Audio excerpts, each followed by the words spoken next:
Hi everybody, it's Claire back with another art journal video, and in this one I am doing lots and lots and lots and lots and lots and lots of masking. You might say too much masking, but well, we'll see as you watch the video, we'll see what you think. There was one point where I thought, oh goodness, I've gone too far, but in the end I did end up quite liking the page. It does have lots and lots of layers to it. So I'm working in the white square journal, and I'm using one of these sponge rollers. This is like a child's art supply from, you can buy them from quite cheap shops, really, like a pound shop or a value shop.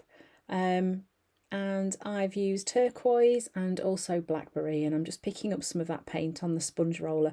It does help to just add a little bit of water to it because the sponge rollers are quite absorbent, obviously, and pick up quite a lot.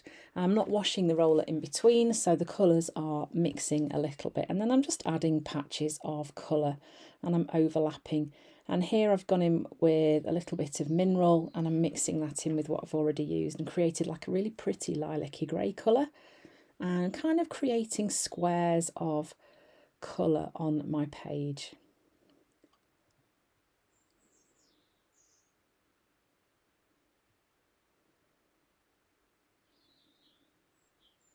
I really had no clue where I was going with this at this point. I just wanted to play with the roller and get some paint onto my background.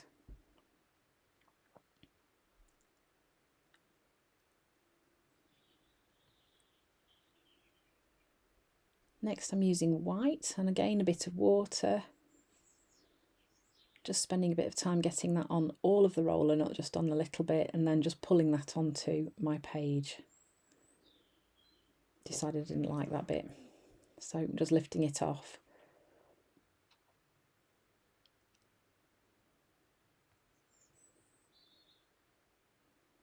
Okay, so then that got a quick dry, and then I'm going in with this stencil. This is one of Dina's, and here I'm just using some of the blackberry paint through there. This stencil's called Large Medieval Crosses, and it's great. I love the pattern of this. It's quite directional, isn't it, with those kind of arrowheads on the ends of the lines. And I'm just mixing up the sizes that I'm adding onto my page a little bit too. And then this is floor tiles, I think, and I'm using the same blackberry colour but with a little bit of white added in. I'm just adding some of that stenciling over the top, and I quite like the way that this echoes the pattern of the first stencil used. And then here, this is one of the coaster stencils from Dina, and again just added a bit more white and just adding more layers of pattern. So these three stencils kind of work quite nicely together because they do echo each other a little bit. So now I am starting with the masking, and this is a mask from the Things That Grow mask set. And here I'm using the kind of leafy one, and I'm just extending it, making it a little bit longer, and I'm using night paint through here because it's a little bit of a softer dark colour than black, not quite as harsh. So I'm just working out where to put these masks just to kind of have them frame the outside of the page. One of the thing I love about masking is that, you know, obviously you get the pattern and the shape of the image that you're using, but you can still see the background colours through. So it is a really nice technique. It's a great one to try. And it was about this point where I thought, I really like this, and I should have stopped maybe. I don't know. Just let me know what you think in the comments.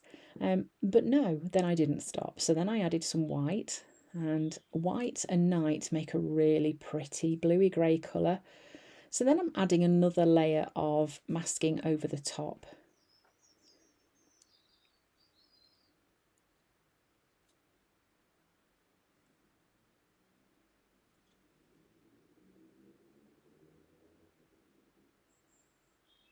So at the moment it's quite confusing to look at because you've got the two layers of masking with the different lines going in different ways really. But I think once I've added some lines on and outlined this second layer, it does begin to make a bit more sense.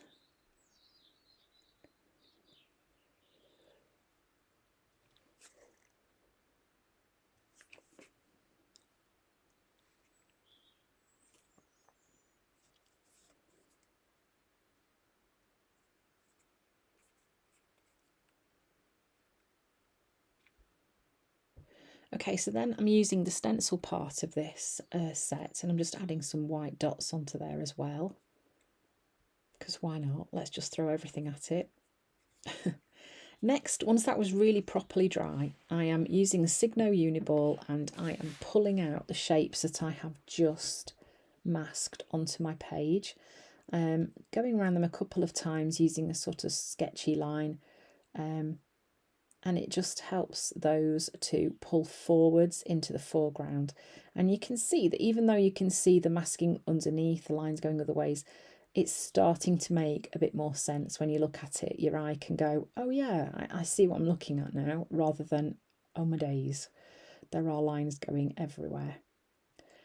So if you get to a stage like this with your journal page where you think, oh goodness me, I've got so many things going on, just see if there's one thing that you can outline and pull forward just to help make that page make a bit more sense. So now I'm using a piece of the Collage Collective and I'm using the same stencil set. So this is the Things That Grow, and I'm just going to use this really pretty flower shape here. I'm drawing around it and I am then going to cut it out and use it as an image to go on top of my page.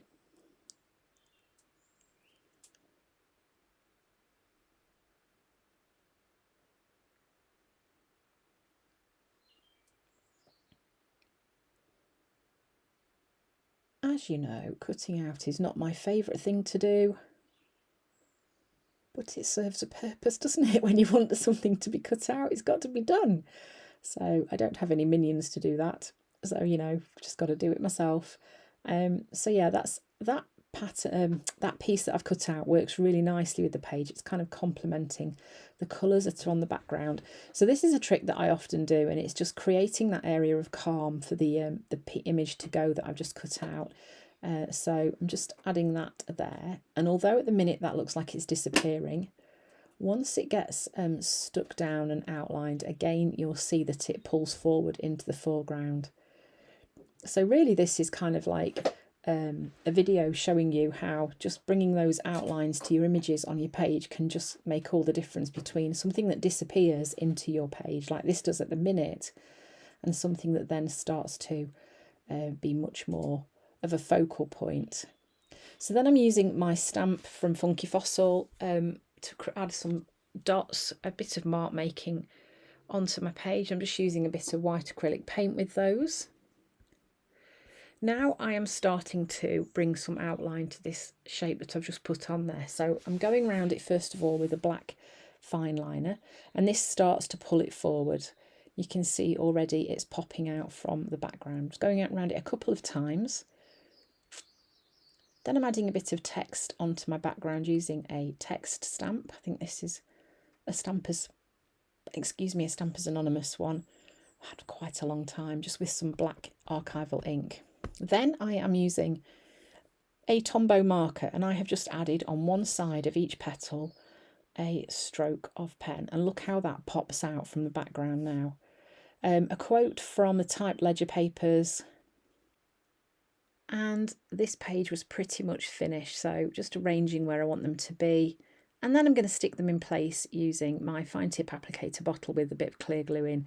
And the tweezers are just, I don't know, really it looks a bit faffy, doesn't it? But it just means that I'm not sticking the glue all over my fingers, because these little bits are so fiddly. This is a really quick and easy way to do this. Yeah, so although it looks a bit faffy, it works really, really well.